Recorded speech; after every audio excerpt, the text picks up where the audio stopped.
Hi, it's Mike Morse and Kevin Dietz. Good afternoon, Kevin. Hey, Mike. How are you holding up? I'm holding up great. Thank you. Welcome to another episode of Open Mic Home Edition.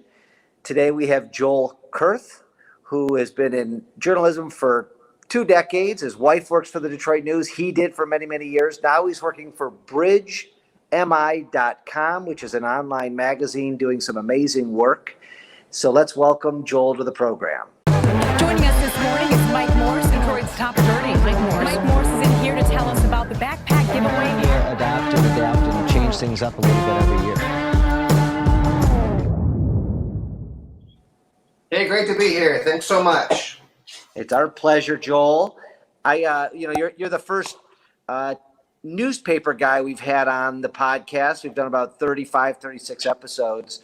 So I'm excited to talk to you about the pandemic. And there's some, journalism has been kind of beaten up over the last almost 4 years. And I want to get your perspective on that and lots of other things. So let's talk about what's going on at the Detroit News these days and how are you guys holding up over there? Well, just to be clear, I left the Detroit News 3 years ago. I'm managing editor of Bridge Magazine right now. And Got it. Bridge is great. We are a nonprofit.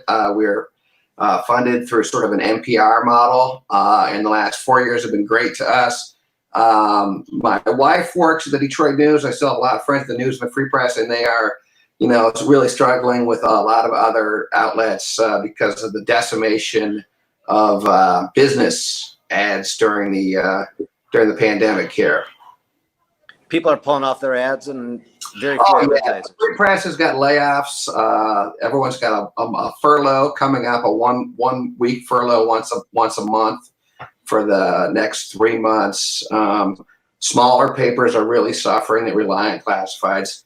And as you know, this just sort of exacerbates an existing trend that's been going on for, about 20 years with newspapers. And there's a lot of fear that this could sort of be a death knell to a lot of papers when at a time when, oddly enough, with the internet, that readership is higher than ever because there's a lot of eyeballs on these stories. And as the pandemic has showed, we really are relying on this information more than ever. There's just has not been a great business model to follow the transition from print to online news. And At Bridge, you pretty much are fully focused on COVID-19 now. It seems like the stories you guys are putting out are really focused in on it. Well, yeah, it's a pretty big story right now. Since March, basically, it's been the only story we've written about, and there's never been a shortage so far. Bridge usually is public policy focused. We're focused on Lansing, the environment, health, business, and basically anything that focuses on how laws impact people's lives. But COVID-19 has just been a seismic change in how obviously we all operate. I mean, look at us now. We're meeting, in our offices talking about this. So it seems like it's the most important story that's out there. And honestly, I think even we're seeing cases fall right now, but this is going to change how people live for the foreseeable future, if not for several years. I mean, we're starting to talk about how do we go back to normal after this? Well, We're not doing it right away because the stay-at-home order just got extended. How is that going to impact the state and what we're seeing? There's been a lot of concern, I think, especially outstate, because they're not seeing the types of caseload that we're seeing in Southeast Michigan. But I think what the big impacts are, no more hardware stores, no more non-essential travel, you can't buy plants for your house, you can't go to your second house. You can't go visit your mother unless you're bringing her food. So it's a lot stricter. And I think the fear is among Governor Whitmer and advocates of this proposal is that the numbers are starting to go down a little bit in Michigan. So we've got 4 days in a row of declines. But I think the fear is that although you wouldn't know it today, the weather's going to get nicer, people are going to go outside again. And there's a fear that we could see a sort of an echo effect and cases could go back up again. So I think she's getting tighter and tougher. But what we've seen, what's interesting is that Republicans are really coming after her this time. There's been a lot of the two Republican leaders, Shirky and Chatfield, came out against the extension of the order. And I think that we're starting to see a lot more dissent than we've seen in the past month of this, as it becomes clearer that the orders are going to be extended for a long time. And I think people, there's maybe a little bit of disconnect between, especially statewide. We're not seeing a lot of cases north of Flint, and there's questions and discontent about why they feel like the order should apply to them when this is, to their eyes, a Southeast Michigan problem. Well, all the big cities, are definitely, getting hit harder than the rural areas. And I get how the rural areas don't want others coming to them. Like in Michigan yesterday, the governor said you can't go to your second home unless you're feeding a pet. But who leaves a pet in the second home unless it's a goldfish or a pet mouse or something? Turtle. But right. So I get it that the people up in Charlevoix and Petoskey don't want us coming up. And people in New Jersey on the Jersey Shore and Atlantic City don't want the big city people coming over. And there's some evidence that people are actually bringing the disease from New York City to the Hamptons. Right. But can you really, I don't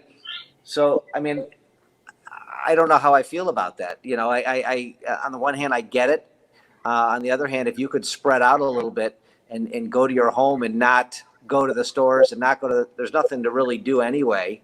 Why not have some more space? Right. But the fact that it is spreading is troubling. There's two curves, clearly. There's the curve of the virus, and then there's the curve of the economy, which is more of, a straight line dive.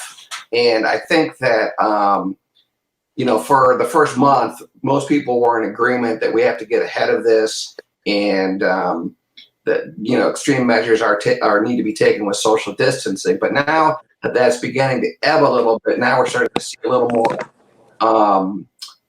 more discontent. And I also think that, some of the executive orders, people are saying there's a lot of inconsistencies. You can't buy some things that I think that people would encourage people to stay home. Buying paint for home renovations, can't do that anymore. Buying lawn equipment, can't do that anymore. Buying plants, you can't do that anymore.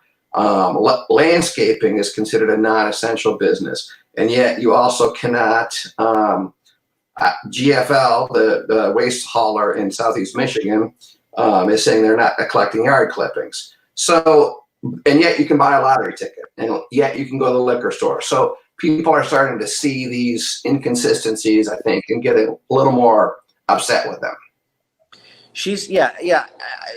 I've been watching on social media, people are really up in arms about some of these changes and how she picks and chooses that the liquor stores. Let's talk about that for a second. How is a liquor store essential, except for us alcoholics? Well, yeah, I don't know about you, but after this week, I think it's pretty damn essential. Well, look, if you like to drink a little bit here and there, I get it, right? So I do. I have a The thinking is that a lot of them sell loaves of bread and salami, and you can get chips there, and so you can get food. The cynic in me says the liquor and generates a lot of money for the state, and they've been allowed to stay open because of that. Yeah, I feel like a phone charger is more important to me than liquor. If my phone charger breaks, and I can't go get one now, I'm out of business. Right. Well, I think things have been pretty good so far, but if the internet ever goes down, we're all screwed. It's going to be pandemonium on the streets. But yeah, there's been a lot of those, and people are starting to get frustrated. I think we knew this was going to happen. It's been a month, basically, since this started. We're seeing a lot of encouraging signs, and people are starting to wonder, especially up north. Alpena doesn't have any cases, and I think that there's a feeling of operating out of the general. You have to operate out of the general good, but especially up north, people are like, "What are we doing?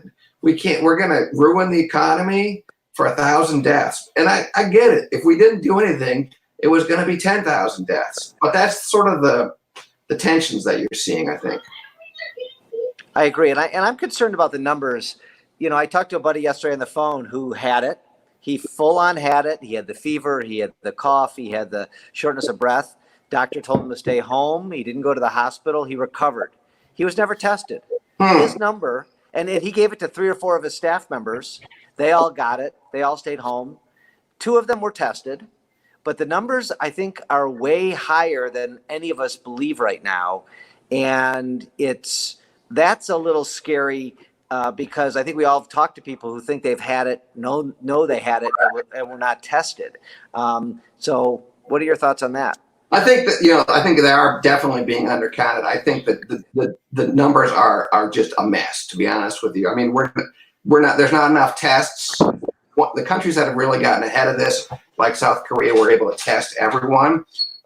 There's a heartbreaking story out of Macomb County last week where there was a guy who was displaying all the symptoms. He couldn't get tested, and he had a telemedicine incident with his doctor. And the next day, his doctor said, "Yeah, I think you're getting better." And the next day, he dropped dead. His father had the same symptoms, and he said, "Hey, can I get a test?" And they were like, "No, because you didn't come into contact with anyone with COVID-19. He's like, "Wait a minute, my son just dropped dead." So I think that the numbers are low. I think that the deaths are the numbers to look at right now, and there's been about 1,000, and the deaths are increasing. But I think you're going to see the deaths increase for the next 2 weeks or so because there's going to be a lag about 14, because it takes 14 days to work through your system. But I don't think we're really going to know the whole toll of this until 6 months down the road, and I don't think we can really trust the numbers right now at all. And they're not actually even testing everyone who passes away. There's some senior citizens that I know who almost certainly died from COVID-19, and they didn't get counted because they passed away and they were in their 90s. And I have a relative who's at an assisted living place, and it seems like half the people in the nursing homes, assisted living places have COVID-19, but the numbers, well, if you can even get numbers, it's just a mess. Well, I think you brought up a great point. You can't get the numbers, and that's really we had a story about that on bridgemi.com yesterday. Is that Michigan is not known for its transparency. It's consistently rated one of the least transparent states in terms of government. There have been several outbreaks, and the state knows of outbreaks in nursing homes, but they are not making that information public, unlike most other states, because they fear it would cause undue stress on the nursing homes. And so this pandemic is really shedding, and also that follows Michigan not doing a great job with releasing data on, for instance, the number of people who are on ventilators with COVID-19, the number of people in the ICU on COVID-19, and most importantly, the number of people who recovered from the hospital with COVID-19. And so this pandemic, among many other things, is also shedding light on some really poor instances of transparency within Michigan government that Kevin, you and I and every other journalist who's worked in Michigan for a long time has known is really bad state for information. So typically when you can't find something out, you'd file a Freedom of Information Act, and they would come up with some reason why why they can't fulfill your request. In this case, they're saying privacy is the issue, I believe. But they're also we're not even answering FOIA requests anymore. That's non-essential now, right? Right. Governor Whitmer sent an executive order saying that people could basically delay Freedom of Information Act requests until June. Now, there's some particulars with that. That is about if you have to go into the office to get them. But let's be frank. You and me both know that if you give a Michigan official a millimeter on an exemption with FOIA, they're going to take a mile and a half. So basically information is kind of ground into a halt until June, and at that point they're going to declare a 10-day extension, and so we're looking at July. How do you think, Joel, the governor's doing, and what's your opinion on how high up the VP list she is on Biden's VP list?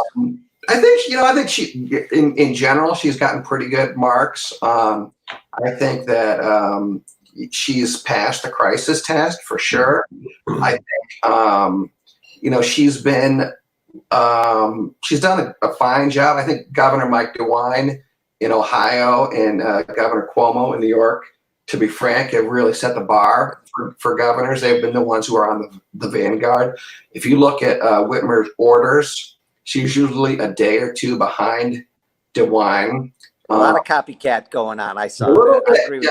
you. I think, and I think it's been interesting. There's been some suggestion as well that Michigan's cases, if you look at how the coronavirus came to Michigan and Illinois and Ohio and Wisconsin at roughly the same time, Whitmer waited a couple more days to declare a stay-at-home order and to close the restaurants. And there's been a lot of suggestions that those first few days have been were pretty crucial. And you're seeing instances of parties and whatnot around the first weekend in March where that led to outbreaks in Michigan. And there's some suggestion that she was allowed the business community to carve out too many exemptions the first go around. And now you're seeing sort of a correction of that, which is causing a lot of the antipathy. And as far as the VP race, who knows? It's so far off the path. Usually people who are, Biden has said she's on the short list, but usually people who are mentioned at this point don't end up becoming the VP choice. Kevin, what do you think? I don't think she's going to be the VP. I think the Democrats feel pretty comfortable that they'll win Michigan without having to bring in a VP. I think they're more worried about Wisconsin or one of the other states that's closer. But we'll see. She's certainly getting a lot of national attention. She's on all the Sunday talk shows and getting a lot of attention. I was wondering, Joel, and I don't know if you have any numbers on this kind of thing, but so like, did New Orleans do stay at home later as well with Michigan? And some people haven't done any stay at home yet, and they still don't have the numbers Michigan has. I can't wrap my head around what's going on with Michigan, why it's so bad. It was hit hardest in Detroit, and it's become a very it's augmented a lot, pointed to a lot of racial issues in medicine, and so I guess sort of the legacy of segregation in much of Michigan and elsewhere. If Detroit and Wayne County account for half the cases, we would look a lot more like Wisconsin if you took out Detroit and Wayne County. And 40% of the deaths are African Americans in Michigan.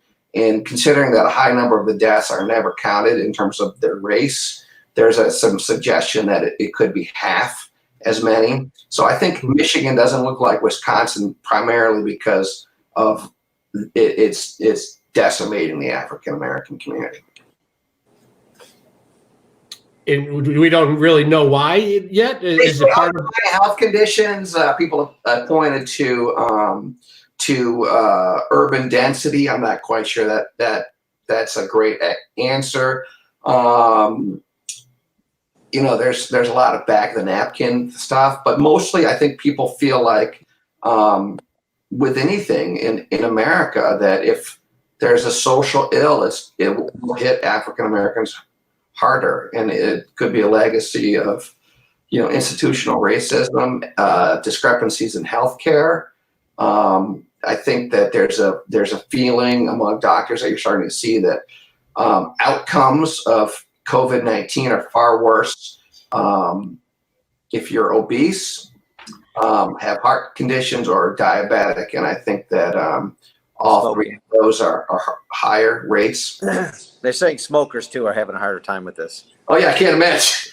I can't imagine if you're a smoker how that would be.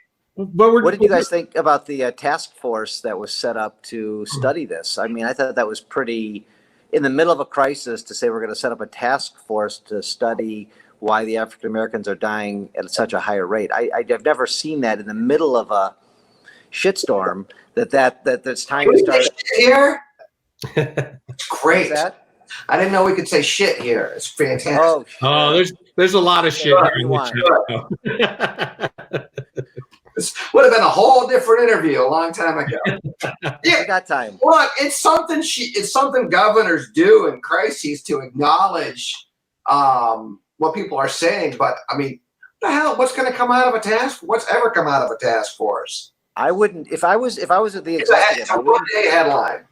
Yeah, I agree with you. I wouldn't be taking time at this point. I mean, I guess you're right. It's a headline. It's probably not going to get much steam. Let's talk about.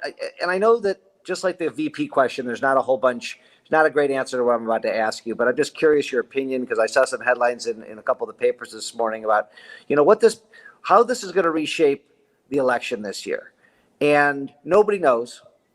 But I just want your guys' opinion, who've been covering elections. I'm not a journalist. I haven't been covered any of them, but I can't tell which way this thing, if it's helping our president, if it's hurting our president. Some polls say it is. Some polls say it isn't. Some polls say his noon TV stuff is hurting. Some say it's helping. What do you guys make of it all?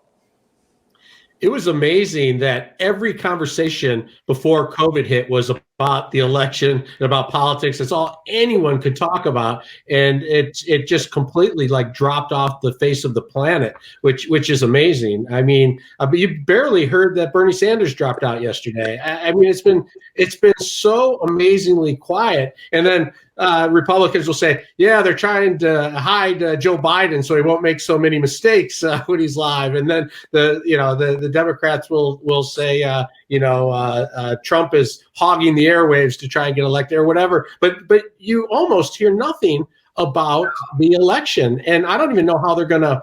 Are we going to be able to go vote? Is it going to be all write-in? Is it going to be these people are trying to get their signatures? Did you see the lawsuits that have been filed in Michigan? Right. Guys can't get enough signatures, and so they can't even get on the ballot, and they're begging people to do write-in signatures. I mean, it's definitely having an impact. We had a story about a guy who was collecting signatures. And he had like a selfie pole.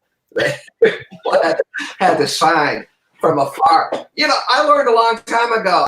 Don't ever try to make predictions about Donald Trump. I mean, you're just going to end up being wrong. I think a lot of this is going to depend on whether how bad it hits. If you see 200, 300,000 deaths, I think it could definitely hurt. If this seems like it's going to be less of an impact for America and fewer deaths, he could be okay. It may not hurt. I think people tend to come together as a country during times of crisis, and there's more of a willingness to give the president a break on things. But who knows? It's really hard to tell. And don't forget too. I mean, he beat the most hated nominee in 100 years by only 100,000 votes in 3 states. So Biden theoretically all he has to do is swing 10,000 votes in Michigan, 40,000 in Wisconsin, and 50,000 in Pennsylvania. But the Democrats have a pretty good track record of screwing things up on their own. So I wanted to ask you about this malaria drug. I don't understand why it didn't get flooded into cities, hot zones as quickly as possible. I believe it's now here in Detroit, right, and being tested. Yes, they're using it in some areas. There was medicines. It depends on the doctor a lot. I know that they're using it at Beaumont. They're using it a little bit more at DMC. I think the doctors tend to be, sometimes they tend to be conservative, and they tend to be, they're not real keen on experimenting with people. But I've talked to doctors who've said that everything that they knew, you thought that they knew about treating a pulmonary virus has been turned on its head with this COVID-19, that even in terms of where they position people when they're intubating them, and whether or not they're supposed to be on their backs or on their fronts, whether or not they're supposed to push liquids. And so, there's a lot of anecdotal evidence. We had the state representative from Detroit who thanked Trump, in fact, for recommending this drug. And but a lot of doctors still are reluctant to use it. And I just think this is just a bug that is still really confounding folks. But Whitmer did get criticized pretty heavily for initially signing an order that was intended to prevent hoarding of this drug.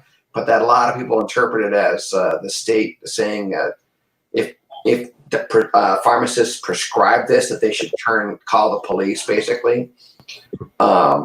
There's just so many unknowns, and it's so hard to keep on top of all this stuff. But it seems like it's shown some early encouragement, and it could just be anecdotal. Well, yeah, it'll be fun to see if Trump actually owns or invested in the stock. You gotta think he did. That would be a fun headline. I talked to an ER doc this week who said, I said, when are you giving it? And he said, when there's nothing else to lose, right before they go on a ventilator. Right. That was his answer. He says, you don't want to go on a ventilator. He says 1 in 5 patients are coming off the ventilators at his hospital. He also said something interesting that I found interesting, was that the ERs are quiet right now. And they're all COVID-19 patients.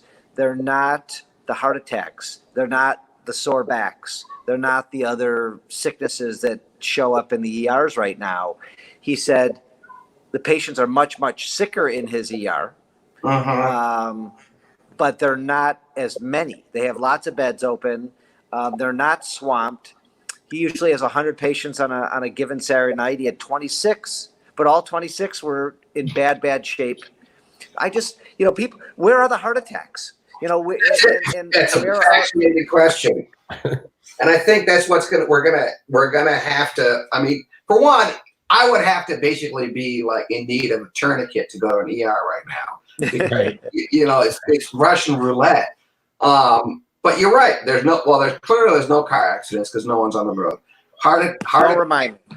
I'm just kidding. That's a touchy subject for Mike, Joel. No, I'm happy there's no car accidents. Who wants people to be in pain and injuries? Right. I forgot who I was talking to. Right. But it does, I mean, what's going to really be interesting is Michigan normally has 8,000 deaths a month, right? It's a state that's pretty flat population. So roughly 100,000 people are born each year and 100,000 people die each year. So far with COVID, we've had 100,000 deaths. I'm sorry, 1,000 deaths. But you raise a great point. Is how many heart attacks haven't we had? How many car accidents haven't we had? And if at the end of the day, it turns out that there's still roughly the same number of deaths, there's going to be some questions. I'm sure that people are going to be saying, like, is this worth it? Did we drive the economy over the cliff to save people who are just dying in different ways? Well, Joel Kahn, who's a friend of ours, a friend of the show, has shared some articles. And, heart attacks, one of the reasons was that there is less stress. People are doing less stressful things. Right. And it is, people are saying it's better for the environment right now. And it's, people aren't rushing to the hospitals for silly things. It'll be interesting in a year to look back. Hopefully we'll be way past this in a year. Who knows? To see those things. I didn't know that. I don't think I've ever looked at the statistics that 8,000 people die a month, but the fact that we've lost just over 1,000 people here in Michigan, you're right, Joel. What if other people aren't dying because they're home, because of less other issues of people aren't in cars, people aren't on bike accidents, people aren't riding their motorcycles as much. That it'll be what the net is at the end of this will be very fascinating. It will be, and I think it's going to be like, obviously when this is all over, there's going to be a big battle for the narrative, and it's like, I keep thinking a little bit about Y2K. Everyone always says Y2K was a big lot of hype over nothing. But if you talk to computer programmers, they say that Y2K was a triumph because they spent 2 years debugging all these computers so that there wasn't a disaster. So if at the end of this 3,000 people die in Michigan or 2,000 people die in Michigan, but it could have been 20,000. It's who controls that narrative, I think, is going to be really telling. They talked about the shutdown being part of slowing down the curve and slowing down the spread, and that the hospital systems would just become completely overrun with all these patients coming in. But I wonder if there wasn't another way to problem solve some of that by just saying, hey, we're sending patients to every hospital in the state or out of the state, all over the country, wherever we can, to relieve the stress on certain hospital systems. I mean, it seems to me like a lot of the shutdown was because they were worried everyone would end up at the hospital at the same time. And I know you've done some stories on the hospitals. It's been chaos there at times, but it just seems there might have been some other solutions. Well, yeah, I do definitely think that one takeaway is going to be this. One lesson should be that, I mean, there was not great. This was all ad hoc planning, and this was decision making done by the seat of the pants. And clearly, the policymakers need to really rethink their pandemic approach.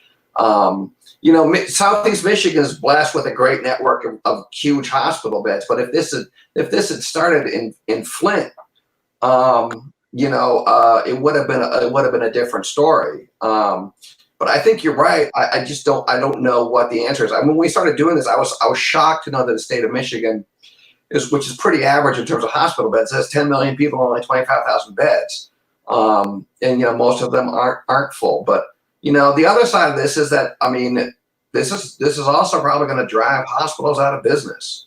They make their money off births and elective surgeries, and none of that's happening right now.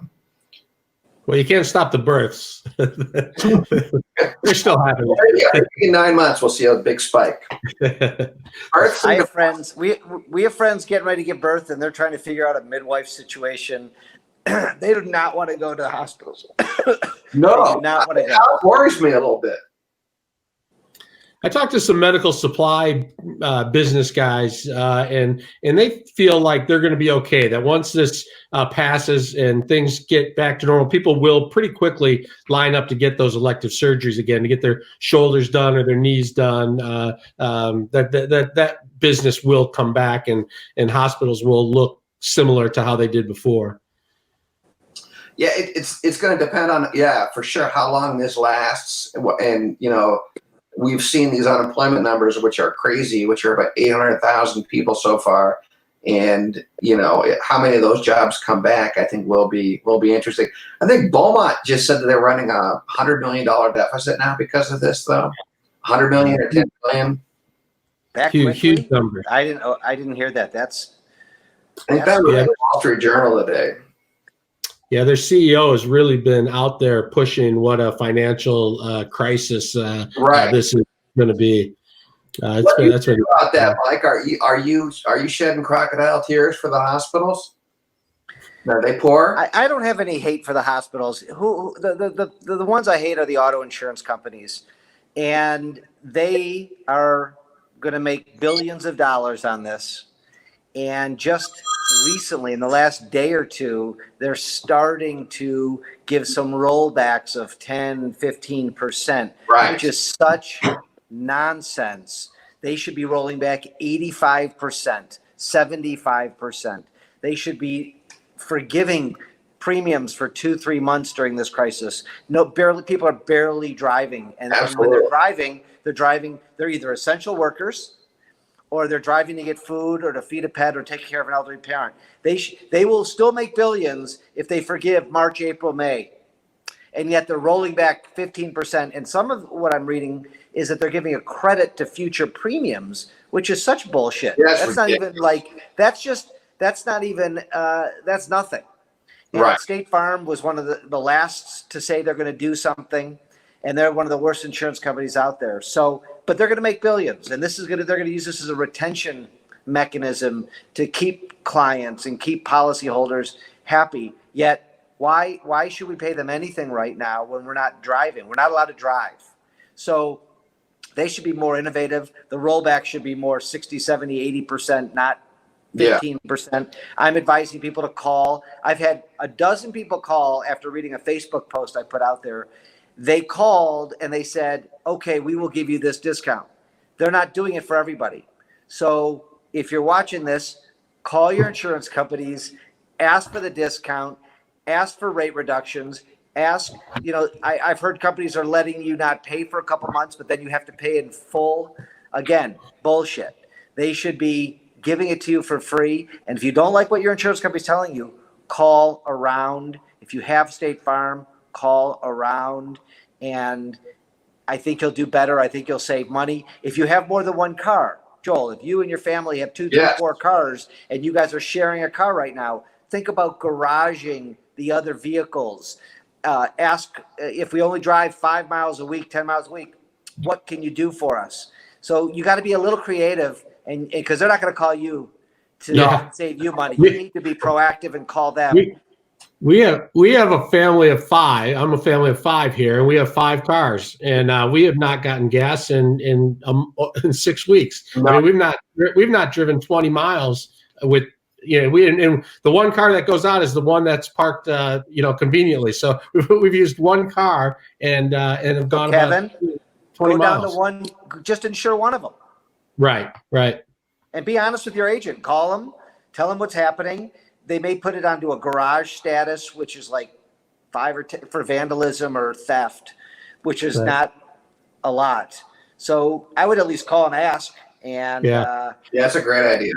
I mean, people aren't thinking like that, but they should. And they're probably not going to get any more discounts than the 10 or 15%, but they should. I only move mine out of the driveway to play basketball. That shouldn't count. Right. So make your call. We get off this interview, Joel. Will do. Yeah. So what is Joel, what is Bridge working on these days? What's the next big story to come out? Well, we're starting to peek around the corner at what's going to happen. We've done a lot of work on the racial disparities of this, where we've embedded in a couple hospitals. We have some reporters who are trying to tell the story from the outside in at Henry Ford and at the Detroit Medical Center. We're working in collaboration with the Detroit Free Press about that, on that story. We are working a lot on looking at what's going to happen, what life's going to look like once this is all over, how things are going to change. We've done a lot on the schools. What are they going to do with the schools? What are they going to have to? My kids forget about it. They are, West Bloomfield they're acting like it's there's still 7 hours of work a day. It's driving my wife nuts. Other places don't do anything, and it's basically all on the honor system. And so, that's what we're working on. My college bills are still pouring in, and I'm not really thinking they're getting the education. What's that? Colleges aren't refunding anybody? Maybe I got to call and ask them too. Maybe for dorm rooms, but not for classes. Put it on garage status. You're right. Their education is in garage status, I'm afraid. So my daughter was in Australia to do her junior year, second semester in Australia. We had to pull her home. They canceled it, so we brought her home. These abroad programs are not cheap. Right. And she is doing online courses to Melbourne, Australia, and I'm paying full boat for that. She's here in Michigan. Oh, she's watching classes in Australia. I'm paying whatever the heck I'm paying. That is crazy. It's watching tourism videos. It's a little ridiculous. Andy.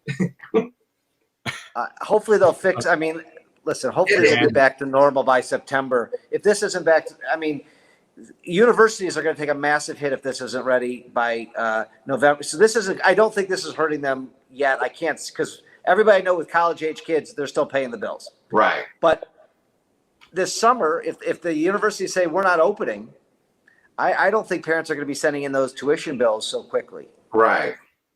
I think it'll make people rethink how they do college completely. My kids are on the tail end of college, but if they were on the front end, I would be thinking about, the first couple of years at home, and then maybe a year or two to go get the experience. It's expensive. It is really expensive. And to see that they're able to do this online, and you think about the cost to send kids, I think people will rethink how they do college. This could be tough for them.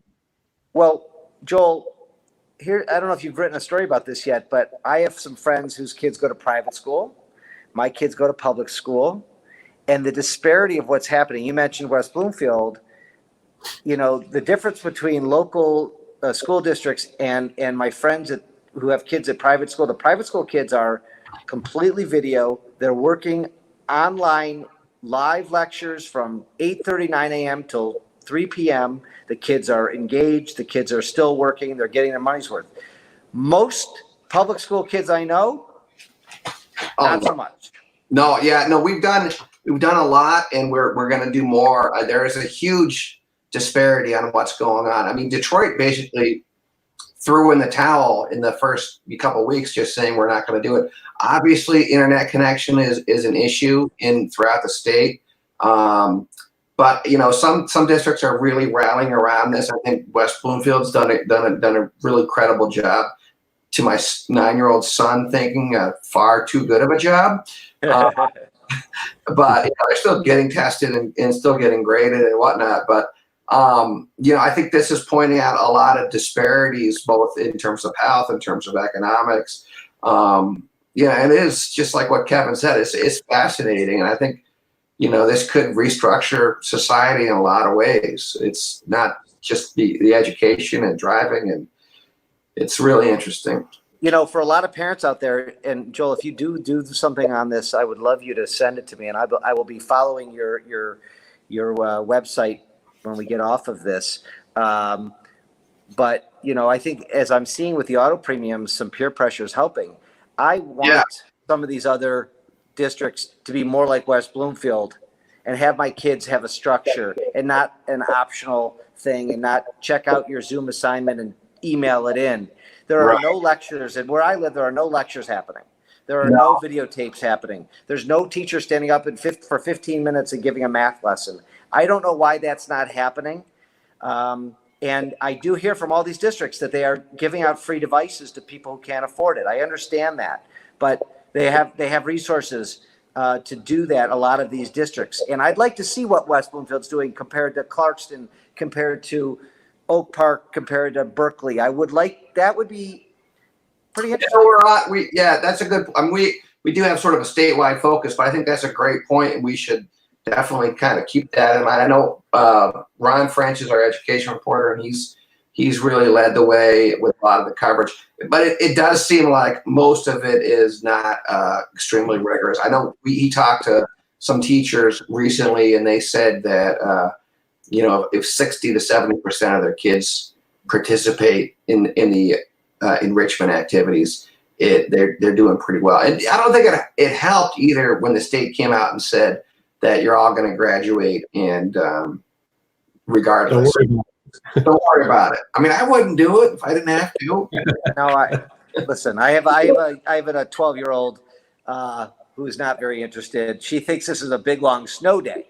Right. What she thinks. Right. And our district, unfortunately, is not as progressive, it sounds like, as West Bloomfield. It's certainly not as progressive as these private schools, which I guess they have to be because you're paying a lot of money. So they have to figure out something if they want their premiums, or if they want their tuition. But they certainly didn't. They're not. These bigger districts are not able to pivot very well. That's clearly what we found out. You hear about everybody having crisis plans, especially after like 9/11 and all these different plans that were being developed for all of these different things. But it seems like almost in every sector, there really was no plan for this at all. As we talk about each one, it seems like nobody was prepared in the least for this. And I mean, I think about the poor, like prisoners, people coming into prison, people being released from prison. They come in, catch some COVID, head back out, take it into the community. And and you hear stories, I know you do, from people who are locked up, just regular medical care in prisons. Can you imagine having COVID in prison? I mean, I know you guys will do reports on it to find out what is happening, what was happening through this. But we clearly need to work on crisis planning when we come out of this. For sure, I think that's I don't think there was any plan, and I think in some ways it's a tough thing to plan for, especially in a decade of relative austerity, it's hard to really change plans on what seems like it's going to be a once every 100-year event. And it's like anything else in Michigan that a lot of delayed maintenance. The infrastructure is behind in education. It's behind in sewers. It's behind in wastewater. It's behind on roads. So with all those other problems, I think planning and putting away money for a plan on what most people thought was going to be a really remote possibility anyway, probably wasn't going to be very palpable. I mean, we can't even fix the damn roads. How are we going to plan for a pandemic? Why aren't they fixing the roads? Could fix them now. Be easy. Well, they'd have to put up orange. With another inconsistency with the stay-at-home order. I mean, I think Michigan's only one of like 5 states that construction projects are put on hold too. There seems like there's some areas where they could get back and actually do stuff, especially with the being empty all the time. Think about how much money they could save on orange cones right now. You probably don't have to put any up. It's crazy.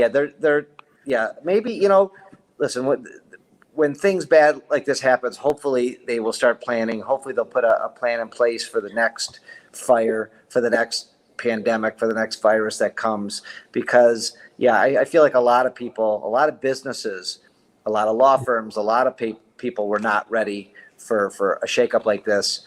And I think it's a lesson, and I think things will change.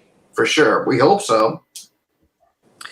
Well, Joel, listen, thank you for taking time out of your day and getting dressed for us and not putting on sure. I'm sure. What kind of pajama bottoms are you wearing today? I'm just wearing ripped jeans right now, actually. Somebody said to us, nobody quarantines in jeans. So, that's why the sweatsuits are flying off the shelves. I've been wearing the same clothes for 2 days, though. So today was a big day for me. Shave. I shaved too. It was an excuse to shave.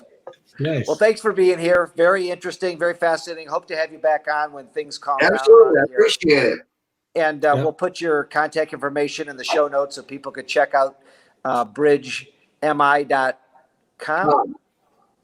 And look forward to reading your stuff. All right. Thank you so much. Have a great quarantine. Thank you too. Thank you. You never know who you're going to see. Be one guy one-on-one my whole career. What you're going to hear. Got a lot of desperate people in the city. Or what they've got to say. When you can take people inside of a crime. That's what you're going to hear on my podcast, Open Mic. Find it where you find your podcasts.